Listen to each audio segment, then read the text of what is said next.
Hello बच्चों, आप सभी का स्वागत है हमारे यूट्यूब चैनल पर। आज हम पढ़ेंगे कक्षा 8 के एनसीईआरटी चैप्टर नंबर 8, जो चैप्टर का नाम है बच्चों बल तथा दाब। बल तथा दाब क्या होते हैं उनके बारे में पढ़ेंगे, ठीक है। आज इस बल तथा दाब में जो आज का हमारा टॉपिक है संपर्क बल। संपर्क बल क्या होता है उनके बारे में देखेंगे, और हम पेशीय बल क्या होता है उसके बारे में। तो पहले हम पेशीय बल के बारे में पढ़ते हैं, ठीक है।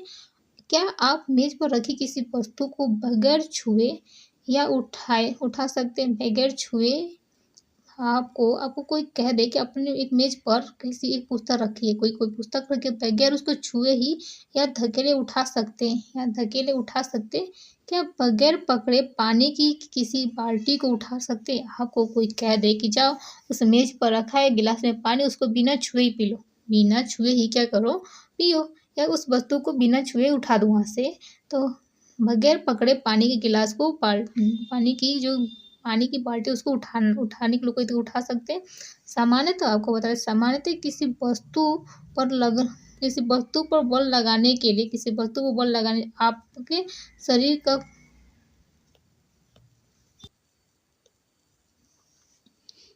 तो आपको कोई कह दे कि वस्तु को उठाना है बिना हाथ छुए ही, तो उसको आप नहीं उठा पाएंगे। आपको पता है सामान्यतः किसी वस्तु को बल लगाने के लिए आपके शरीर का वस्तु के साथ संपर्क होना आवश्यक है। संपर्क किसी छड़ या रस्सी की जो संपर्क है किसी छड़ या रस्सी की सहायता से भी हो सकता है। जब किसी वस्तु जैसे अपने विद्यालय के बस्ते को धकेलते हैं या पानी की बाल्टी को उठाते हैं, तो बल कहाँ से आता है? बल कहाँ से आता है? तो यह बल हमारे शरीर की मांसपेशियों द्वारा लगता है। जो बल कहाँ से आती है? ये बल जो होता है वो हमारे शरीर की मांसपेशियों द्वारा लगता है। हमारी मांसपेशियों की क्रिया स्वरूप लगने वाले बल को पेशीय बल कहते हैं। पेशीय बल आपको समझ में आया होगा पेशीय बल क्या होता है, ठीक है। पेशीय बल जो अगर हमें कोई कह दे कि जाओ कोई वस्तु है वहाँ पे बिना छुए उसको उठाओ, तो अगर हमें उसको छूने के लिए चाहे हटाने के लिए वहाँ से हम क्या करेंगे, अपने हाथ का यूज़ करेंगे। जो हम अपने हाथ से वहाँ पर हटाएंगे तो जो हमारी मांसपेशियों का जो बल लगता है उस पर क्या लगता है, मांसपेशी जो हमारे शरीर का बल लगता है उससे क्या था, हम उसको हटाते हैं वहाँ से, और उसको जो हमारी मांसपेशियों की क्रिया लगने वाले जो बल होते हैं उसको क्या कहते हैं, पेशीय बल कहते हैं।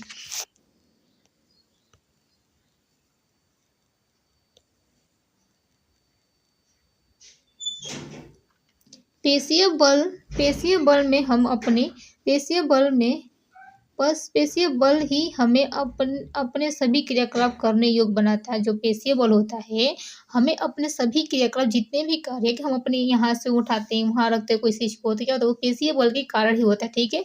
इन क्रियाकलापों में शरीर की गति तथा मुड़ना भी सम्मिलित होता है। जो सम्मिलित होता है। कक्षा 7 में आपने पढ़ा था बच्चों कि पाचन प्रक्रिया में भोजन आहार नाल में आगे की ओर धकेला जाता है। जो आपने पढ़ा था, आपने सुना भी होगा कि जो पाचन प्रक्रिया होता है वो आहार नाल में भोजन को धकेलने का कार्य करता है, ठीक है। क्या इस प्रक्रिया को पेशीय बल करता है? आप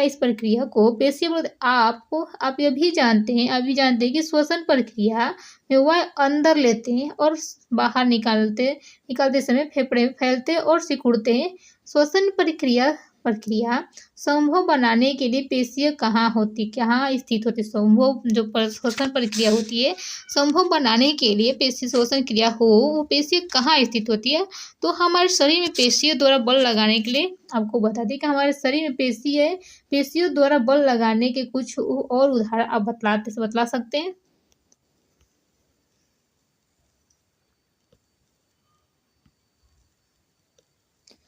आपको बता दें कि पशु भी अपने शारीरिक क्रियाकलापों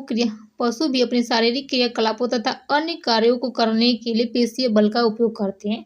आपको बताएं जितने भी पशु होते हैं वो अपने शारीरिक क्रियाकलापों तथा अन्य कार्यों को करने के लिए पेशीय बल का क्या उपयोग करते हैं। जैसे आपको बताते हैं बैल, घोड़े तथा गधे तथा ऊंट जैसे पशु हमारे लिए विभिन्न कार्य करने के लिए उपयोग किए जाते हैं। आपको पता है कि जो बैल है, घोड़े हैं तथा भैंस तथा ऊंट है तथा हमारे लिए क्या करते हैं, विभिन्न कार्यों करने के लिए हमारे लिए उपयोगी होते हैं। इन कार्यों को करने के लिए पेशीय बल का उपयोग होता है। जैसे ये बैल है, बैल क्या है, ये पुआल को ढोकर लेके जा रहे हैं, पुआल को ढोकर लेके जा रहे हैं। जो पुआल, जो ये डंडा है यहाँ पे लगा है, ये बैलगाड़ी से क्या उसको खींचने का काम करता है, खींचने का काम करता है, उसमें क्या होता है, पेशीय बल लगता है। ठीक है, देखिए कि पशुओं का पेशीय बल अनेक कठिन कार्यों को करने के लिए प्रयोग किया जाता है। जो पशुओं का पेशीय बल होता है ना, अनेक कठिन कार्यों को करने के लिए किया जाता है। पेशीय बल तभी लगाया जा सकता है जब पेशी किसी वस्तु के संपर्क में हो। अब बताइए, जो पेशीय बल होता है तभी लगाया जा सकता है बच्चों कि जब पेशीय बल क्या हो, किसी वस्तु के संपर्क हो, इसलिए इसे संपर्क बल कहते हैं। क्या कहते हैं, इसलिए इसे हम संपर्क बल कहते हैं। आपको अब संपर्क बल भी समझ में आ गया होगा, पेशीय बल भी समझ में आ गया होगा कि संपर्क बल क्या होता है और पेशीय बल क्या होता है। हमने आपको बताया कि क्योंकि पेशीय बल तभी लगाया जा सकता है बच्चों जब पेशीय किसी वस्तु के संपर्क में हो, तो इसलिए हम संपर्क बल कहते हैं। क्या अन्य प्रकार के संपर्क बल भी है, आइए पता करते हैं। तो अब हम पढ़ेंगे, हमारा टॉपिक है घर्षण। घर्षण क्या होता है इसके बारे में, ठीक है। ये घर्षण क्या होता है इसके बारे में देखिए कि अपने कुछ अनुभव का स्मरण कीजिए कि फर्श पर लुढ़कने वाली गेंद धीरे धीरे धीमी हो जाती है। आपने देखा होगा कि जैसे हम कोई गेंद है उसको फर्श पे लुढ़काते हैं तो क्या गेंद धीरे धीरे क्या होता है, उसकी जो गति होती है धीरे धीरे क्या धीमी हो जाती है और अंत में रुक जाती है। और क्या होता है कि अंत में जाकर रुक जाती है। साइकिल चलाते समय जब हम पैडल चलाना बंद कर देते हैं तो यह भी धीरे धीरे धीमी हो जाती है। आप कभी साइकिल चलाते होंगे तब साइकिल चलाते चलाते थोड़ी सी पैडल को चलाना ही बंद कर देते हैं, हल्का कर देते हैं, तो क्या होता है धीरे धीरे क्या होता है धीमी हो जाती है। क्या होती है, धीरे धीरे, और अंत में रुक जाती है। और अंत में किसी कार या स्कूटर के इंजन को बंद कर देने पर भी वह भी कुछ समय बाद रुक जाता है। अब क्या होता है कि जो किसी कार अथवा स्कूटर के इंजन होते हैं उसको बंद कर दे तो वो भी क्या होता है कुछ समय बाद जाकर वहां रुक जाता है,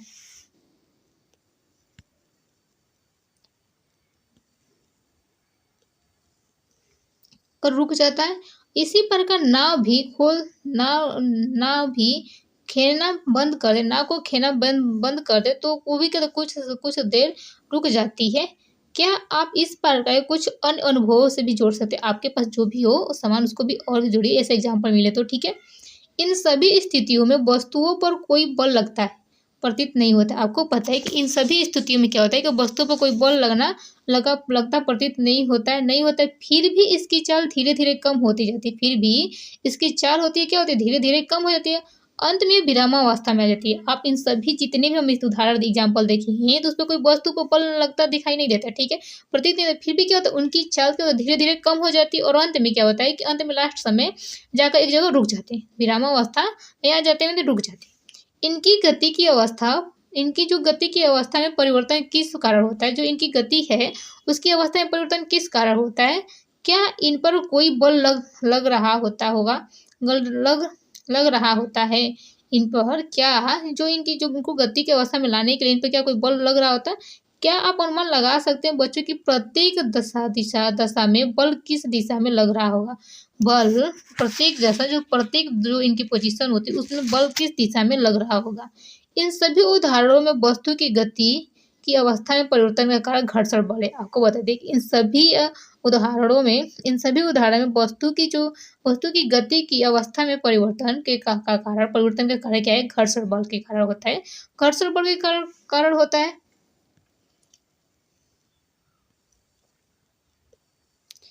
फर्श तथा गेंद की सतह के बीच लगने वाला घर्षण बल ही गतिशील गेंद को विरामावस्था में लाता है। जो फर्श अथवा गेंद की सतहों के बीच लगने वाला जो घर्षण बल होता है, घर्षण बल के ही गतिशील गेंद को विरामावस्था में लाता है। इसी प्रकार पानी अथवा नाव की सतहों के बीच घर्षण खेना बंद कर देने पर नाव रुक जाती है, ठीक है। घर्षण बल सभी गतिशील वस्तुओं पर लगाया जाता है। घर्षण जो बल होता है सभी गतिशील वस्तुओं पर लगाया जाता है और इस दिशा से सदैव गति की दिशा में विपरीत होती है। आपको बता दें कि जो घर्षण बल सभी गतिशील वस्तुओं पर लगता है और इसकी जो दिशा होती है सदैव गति की दिशा की क्या विपरीत होती है। सदैव गति की जो दिशा होती है उसकी विपरीत होती है। क्योंकि घर्षण बल दो सतहों के बीच संपर्क के कारण उत्पन्न होता है। जो घर्षण बल होता है दो सतहों के बीच संपर्क के कारण उत्पन्न होता है, इसलिए यह संपर्क बल एक का उदाहरण है। घर्षण बल एक संपर्क बल का क्या उदाहरण है। इस इस बल के बारे में आप अधिक जानकारी अध्याय 9 में प्राप्त करेंगे। ठीक है, अभी तक यहीं पढ़ते हैं घर्षण बल क्या होता है। घर्षण आप समझ गए होंगे कि वस्तु की गति जो वस्तु की गति की अवस्था में परिवर्तन का कारण होता है घर्षण बल के कारण होता है। फर्श तथा गेंद की सतहों के बीच पर लगने वाला जो बल होता है, बल घर्षण बल के एक कारण ही गतिशील गेंद को विरामावस्था में लाता है। ठीक है, घर्षण बल सभी गतिशील वस्तुओं पर लगता है और इसकी दिशा सदैव गति की दिशा की विपरीत होती है, क्योंकि घर्षण बल दो सतहों के बीच संपर्क बल के कारण उत्पन्न होता है, इसलिए यह भी एक संपर्क बल का ही उदाहरण है।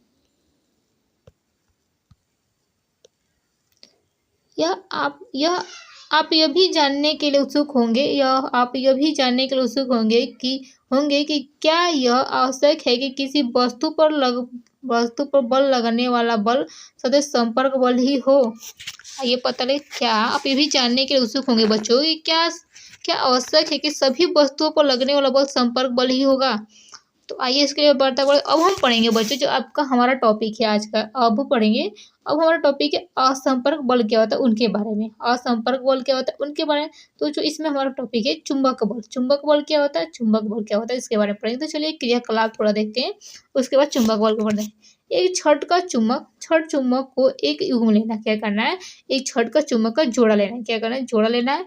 और फिगर में दर्शाया गया 8.10 में दर्शाया अनुसार एक चुंबक को तीन गोल पेंसिलों या लकड़ी के बेलनों पर रखना है, क्या करना है, एक चुंबक को 3 गोल पेंसिलों या लकड़ी के बेलनों पर रखना है। ठीक है, अब दूसरे चुंबक को एक सिरे को बेलन पर रखकर चुंबक के सिरे के समीप लगाना है, क्या करना है, चुंबक के सिरे के देखना है। एक छड़ का चुंबक का युग्म लेना है, छड़ का चुंबक जोड़ा लेना है। ठीक है, और उसके अनुसार क्या करना है, एक चुंबक को तीन गोल पेंसिलों या तीन लकड़ी के बेलन लेना है।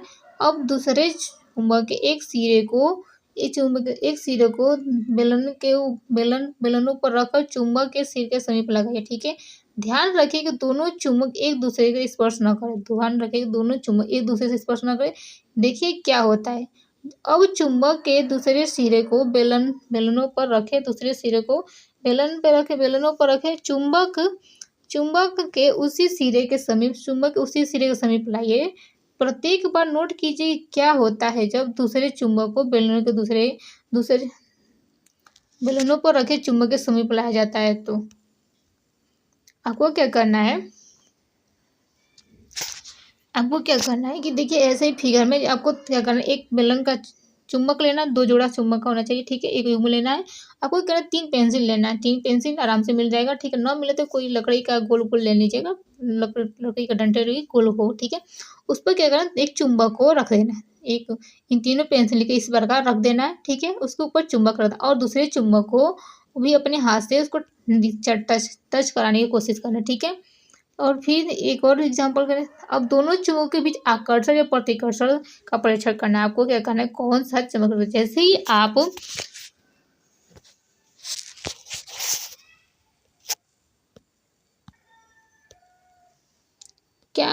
क्या बेलनों पर रखा चुंबक दूसरे चुंबक के समीप लाने पर गति करने लगता है। आपने देखा कि बेलनों पर रखा जो चुंबक था दूसरे चुंबक के समीप लाने पर गति करने लगता है। क्या सदैव समीप आने वाले चुंबक की दिशा में गति करता है। आपको बता दें, क्या सदैव, आप सोचें कि क्या सदैव समीप आने वाले चुंबक की दिशा में गति करता है। यह परीक्षण क्या सुझाते हैं, क्या इसका अर्थ यह है कि चुंबक के बीच कोई बल अवश्य कार्य कर रहा है। चुंबक का बीच कोई अवश्य बल कार्य कर रहा है। क्या बेलनों पर रखा जो चुंबक थे दूसरे चुंबक के समीप आने पर क्या गति करने लगता थे, क्या सदैव क्या गति करने लगते थे। क्या सदैव समीप आने वाले चुंबक की जो दिशा होती है क्या दिशा गति करते रहते हैं। इस परीक्षण से हम देखते हैं, जो प्रैक्टिकल देखते हैं, ये सुझाता है कि क्या क्या इसका अर्थ यह है कि चुंबक के बीच कोई बल अवश्य क्या है, कार्य कर रहा है, जिससे क्या आकर्षण और प्रतिकर्षण हो रहा है। ठीक है, कक्षा 6 में अपने सीख चुके हैं बच्चों, कक्षा 6 में अपने सीख चुके हैं कि दो चुंबकों के समान ध्रुव एक दूसरे का प्रतिकर्षित करते हैं। समान ध्रुव एक दूसरे का प्रतिकर्षित करता है। अभी हम फिगर में दिखाएंगे आपको कि क्या कहते हैं, दो चुंबकों के समान ध्रुव एक दूसरे का प्रतिकर्षित करते तथा असमान ध्रुव बच्चों, असमान ध्रुव एक दूसरे को आकर्षित करते। क्या कहते हैं, असमान ध्रुव एक दूसरे को आकर्षित करते। दो वस्तुओं के बीच आकर्षण अथवा प्रतिकर्षण को भी खींचने या धक्का देने के रूप में से देखा जा सकता है। आपको बता दिए, दो वस्तुओं के जो बीच आकर्षण अथवा प्रतिकर्षण को खींचने या धक्का देने के रूप से देखा जा सकता है। क्या चुंबक के बीच लगने वाला बल क्या चुंबक के बीच लगने वाले बल को देखने के लिए आपको इन्हें संपर्क में लाना पड़ता है।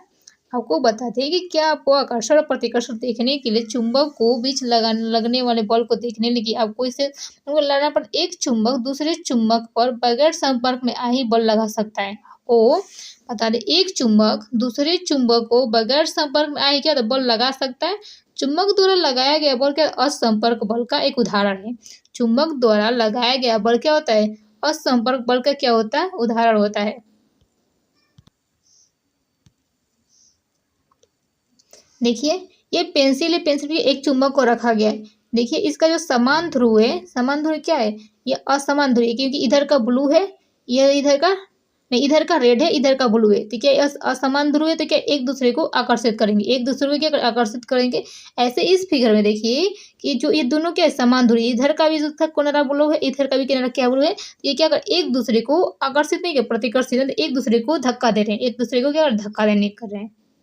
तो क्या करें, दो चुंबकों के बीच आकर्षण अथवा प्रतिकर्षण का परीक्षण करके देखना है। ठीक है, आपको पता है कि चुंबक दो समान ध्रुवों के एक दूसरे को असमान ध्रुवों को क्या आकर्षित करते हैं, लेकिन समान ध्रुवों को क्या प्रतिकर्षित करते हैं। इस प्रकार चुंबक द्वारा किसी लोहे के टुकड़े पर भी लगाया गया बल असंपर्क बल होता है। आप देखते हैं कि इसी प्रकार चुंबक द्वारा किसी लोहे के टुकड़े पर भी लगाया गया जो बल होता है असंपर्क बल होता है। ठीक है, आप देखते होंगे कि जो आप कभी देखते होंगे कि जो चुंबक मिलती है, चुंबक समूह बहुत खेलते थे कि कोई भी लोहा कील होता था उसको हम क्या करते, चुंबक से दूर रहकर क्या करते, उसको खींचने की कोशिश करते थे, सीखने की कोशिश करते थे। ठीक है, ऐसा जो एग्जाम्पल है बहुत पहले खेलते थे अपने समय में, आप भी खेलते होंगे।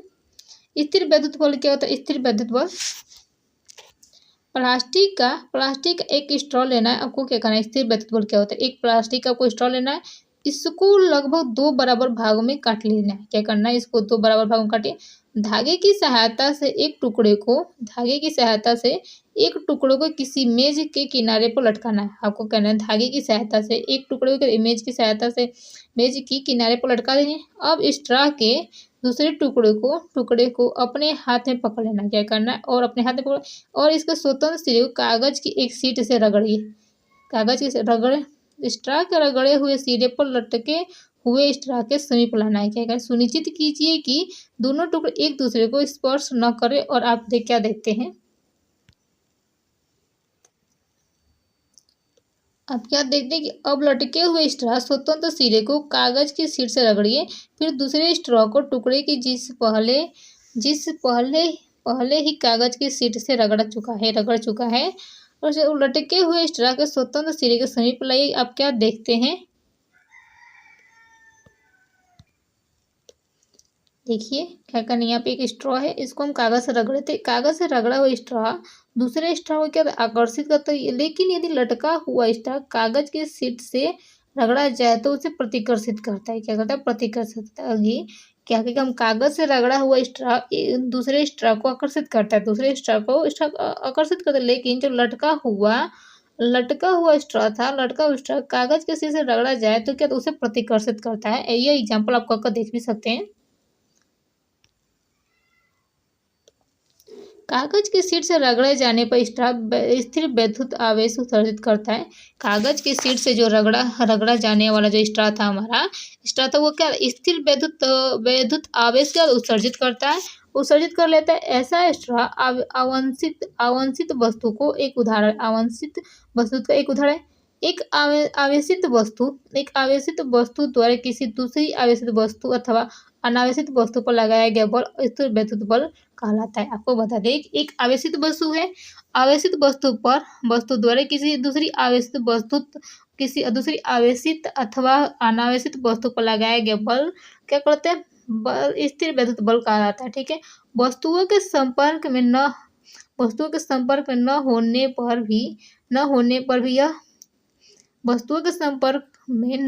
पर भी यह बल कार्य करता है। ठीक है, इसलिए स्थिर वैद्युत बल और संपर्क बल का एक अन्य उदाहरण है।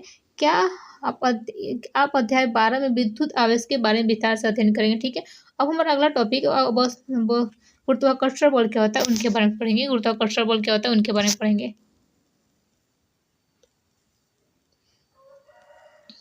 आप जानते हैं कि यदि कोई सिक्का या पेन आपके हाथ से छूट जाए, आप देखते होंगे बच्चों कि यदि कोई सिक्का या पेन आपके हाथ से छूट जाए, पेन आपके हाथ से छूट जाए तो यह धरती की ओर गिरता है। क्या होता है, यह धरती के पेड़ से अलग होने के पश्चात पत्तियां या फल भी धरती की ओर गिरते हैं। आपको पता होगा जो पेड़ से अलग होने के पश्चात पत्तियां या फल क्या होता है धरती की ओर गिरते हैं।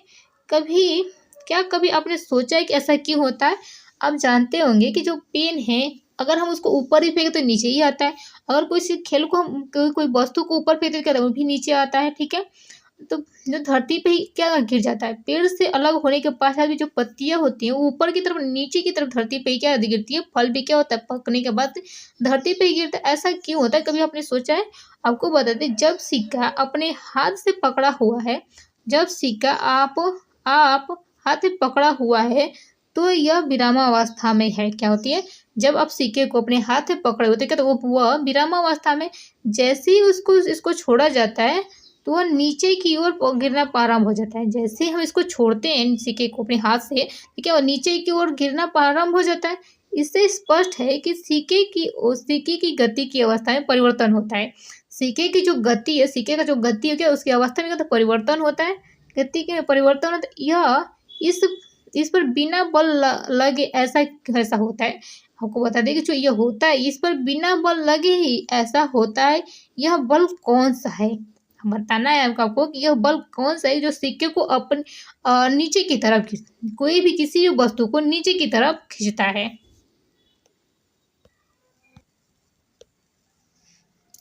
वस्तुएं पृथ्वी की ओर इसलिए गिरती हैं, वस्तुएं जो होती हैं बच्चों पृथ्वी की ओर इसलिए गिरती हैं क्योंकि उन्हें अपनी ओर आकर्षित करती है। आपको बता दें बच्चों कि वस्तुएं जो होती है पृथ्वी की ओर इसलिए गिरती हैं क्योंकि बच्चों अपनी ओर क्या पृथ्वी आकर्षित करता है। इस बल को हम गुरुत्व बल कहते हैं, केवल गुरुत्व भी कहते हैं। ठीक है, यह एक आकर्षण बल है। क्या होता है, ये भी एक आकर्षण बल होता है। गुरुत्व बल प्रत्येक वस्तु पर लगता है। आपको बता दें जो गुरुत्व बल होता है प्रत्येक वस्तु पर लगता है। गुरुत्व बल हम सभी पर हर समय बगैर हमारी जानकारी का लगता रहता है। आपको बता दें जो हम सभी हैं उस पर भी क्या होता है प्रत्येक वस्तु पर गुरुत्व बल लगता है। गुरुत्व बल हम सभी पर भी हर समय बगैर जानकारी का बिना अनुभव हुए क्या हम पर लगता रहता है। ठीक है, लगता रहता है। जैसे ही हम कोई नल खोलते तो पानी धरती की ओर बहने लगता है। आपको बता दें अब जैसे आपकी टंकी है, घर में टंकी को खोलते तो जो पानी का नीचे की तरफ धरती की तरफ गिरने लगता है, बहने लगता है। गुरुत्व बल के कारण नदियों में पानी नीचे की ओर बहता है। गुरुत्व बल के कारण क्या होता है नदियों में जो पानी होता है नीचे की तरफ बहता है। आपको बता दें गुरुत्व केवल पृथ्वी पर का ही गुण नहीं है, गुरुत्व बल केवल पृथ्वी का गुण नहीं है, वास्तव में विश्व के सभी वस्तुएं चाहे वह छोटी हो या बड़ी हो एक दूसरे के ऊपर बल लगाती है, वो गुरुत्वाकर्षण बल का कहलाता है। आपको बता दें गुरुत्व बल केवल पृथ्वी का ही गुण नहीं है, वास्तव में जो विश्व में सभी वस्तुएं चाहे छोटी हो चाहे बड़ी हो एक दूसरे के ऊपर बल लगाती हैं, यह गुरुत्वाकर्षण बल का क्या उदाहरण होता है। ठीक है, अब हम पढ़ेंगे दाब क्या होता है, दाब के बारे में पढ़ेंगे। ठीक है, अभी हमने संपर्क बल असंपर्क बल पढ़ लिया, उसमें संपर्क बल में हमने पढ़ा घर्षण क्या होता है। ठीक है, और गुरुत्व बल में चुंबकीय, ये सब असंपर्क बल में पढ़ लें, ठीक है। अब हम पढ़ेंगे दाब क्या होता है, दाब क्या होता है उनके बारे में पढ़ेंगे। दाब क्या होता है उनके बारे में, चलिए स्टार्ट करते। क्या दाब तथा बल में कोई संबंध है? आपको दाब तथा बल में कोई संबंध पता है तो हमें भी बताइएगा, ठीक है। आइए पता लगाएं कि किसी लड़की के तक लड़की बोल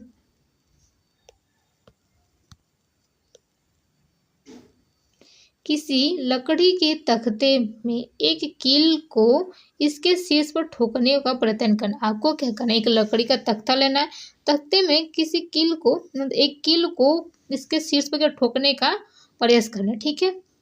प्रयास करने जैसे फिगर में दिखाया गया। क्या आप सफल हो पाते हैं? क्या आप सफल हो पाते हैं? अब कील को नुकीले सिरे से ठोकने का प्रयत्न कीजिए। क्या आप इस बार इसे ठोक पाते हैं? सब्जियों को किसी कुंडित चाकू तथा इसके बाद एक तीखे चाकू से काटने का प्रयास करना। आपसे कोई कहते हैं कि जो आपको एक तख्ता, लकड़ी का तख्ता ना, लकड़ी के तख्ते पर कील जो है आपको ठोकना है, कील ठोकना है। लेकिन जब कील का जो चौड़ा वाला भाग होता है उससे ठोकेंगे तो वो नहीं ठोकेगा, नुकीले भाग की साइड की तरह से ठोकेंगे तो क्या हुआ, वो लकड़ी में जाकर धंसेगा। लेकिन आपसे कोई सब्जी कहते काटने के लिए तो जो चाकू होता है वो ब्लंट हो मतलब कुंडी, तो मतलब ज़्यादा धारीदार ना हो तो उससे काटेंगे तो सब चीज़ अच्छे से नहीं कटेगी। लेकिन अब तीखी चाकू का मतलब चाकू को जो काटने वाला चोक हो तो उससे आप काटने का प्रयास होगा, सब्जी आसानी से कट सकती है।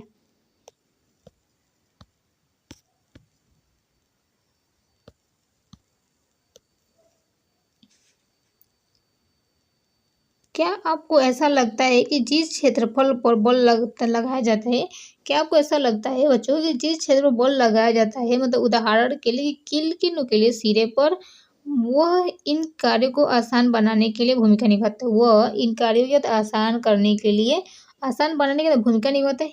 किसी पृष्ठ के प्रति एकांक क्षेत्र पर लगने वाले बल को क्या दाब कहते हैं? दाब किसे कहते हैं? किसी पृष्ठ के प्रति एकांक क्षेत्र पर लगने वाले बल को क्या दाब कहते हैं? किसी पृष्ठ के प्रति एकांक क्षेत्र पर लगने वाले बल को क्या दाब कहते हैं? दाब का फॉर्मूला क्या होता है?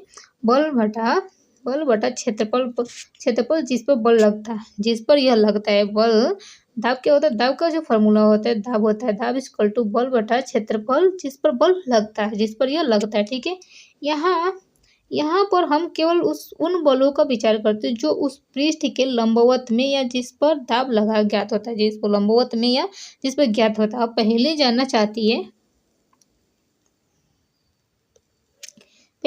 चाहती है कि मेरी कक्षा मेरी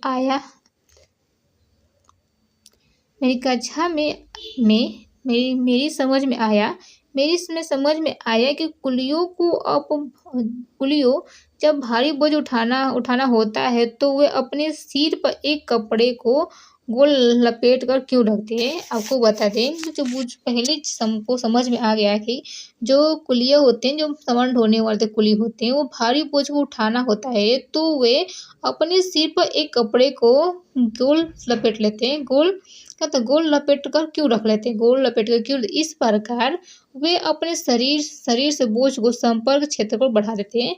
इस प्रकार वो कपड़ा इसलिए रखते हैं बच्चों कि क्या कहते हैं कि वो संपर्क क्षेत्र को, जो बोझ का जो संपर्क क्षेत्र है उसको बढ़ा लेते हैं, ठीक है। अपने शरीर से बोझ को संपर्क क्षेत्र को बढ़ा देते हैं, अतः उनके शरीर पर लगने वाला दाब कम हो जाता है। तो लगने वाला शरीर का दाब क्या होता है? कम हो जाता है और बोझ को आसानी से उठा सकते हैं। और बोझ को क्या कहते हैं? आसानी से उठा सकते हैं। देखिए इस फिगर में क्या दिखाया गया है कि एक कुली है जो अपने सिर पर एक रेड कलर का कपड़ा लपेट कर रखा हुआ है। जो इसका बोझ है ये रखा है, उसका कोई संपर्क क्षेत्र बड़ा जिसपे उसको बल जो दाब हो कम लगे, ठीक है, दाब जो कम लगे। इस कारण कुली अपने सर पे कपड़ा को बढ़ाकर कपड़े को क्या गोल लपेट कर रखते हैं।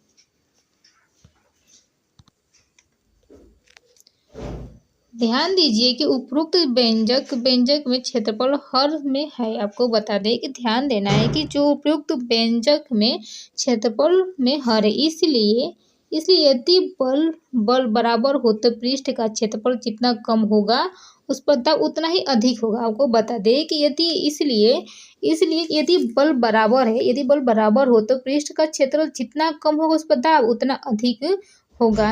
यदि इसलिए कि यदि बल बल बराबर हो तो पृष्ठ पर क्षेत्रफल जितना कम होगा उस पर दाब क्या होगा, उतना अधिक होगा। कील के नुकीले सिरे का क्षेत्रफल, कील के नुकीले सिरे का क्षेत्रफल इसके शीर्ष की अपेक्षा बहुत कम है। शीर्ष की अपेक्षा क्या बहुत कम है,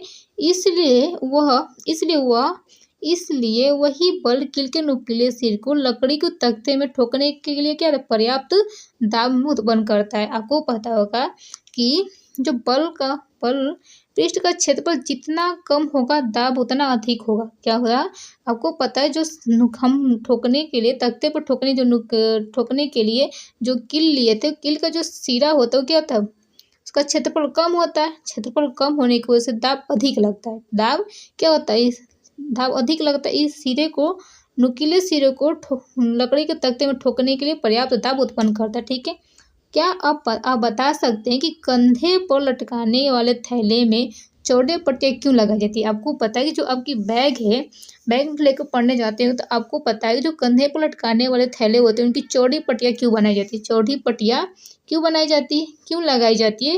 इन थैलों को बारीक पट्टियाँ क्यों नहीं लगाई जाती। आपको पता है इन थैलों में बारीक पट्टियाँ क्यों नहीं लगाई जाती है। और काटने तथा सुराख करने वाले औजारों के किनारे सतह तीक्ष्ण क्यों होते, आप क्या बता सकते हैं बच्चों कि कंधे पर लटकाने वाले जितने भी थैले उनकी चौड़ी पट्टियाँ क्यों लगाई जाती है और इन थैलों की बारीक पट्टी क्यों नहीं लगाई जाती। आपको बता दें जो आपको पता है कि जितना पृष्ठ का क्षेत्रफल कम होगा तो उस पर दाब अधिक लगेगा और क्षेत्रफल जब कम होगा अधिक होगा तो क्या होगा, दाब भी कम लगेगा। क्षेत्रफल अधिक होता है क्या होगा, दाब कम लगेगा। दाब कम लगेगा तो हमारे कंधे में दर्द कम होता है। इसीलिए जो बैगों की जो पट्टियाँ होती है उसको चौड़ा बनाया जाता है। बैगों की जो पट्टियाँ होती है जो कंधे पर ढोने वाले उनकी पट्टी होती है उसको चौड़ा बनाया जाता है।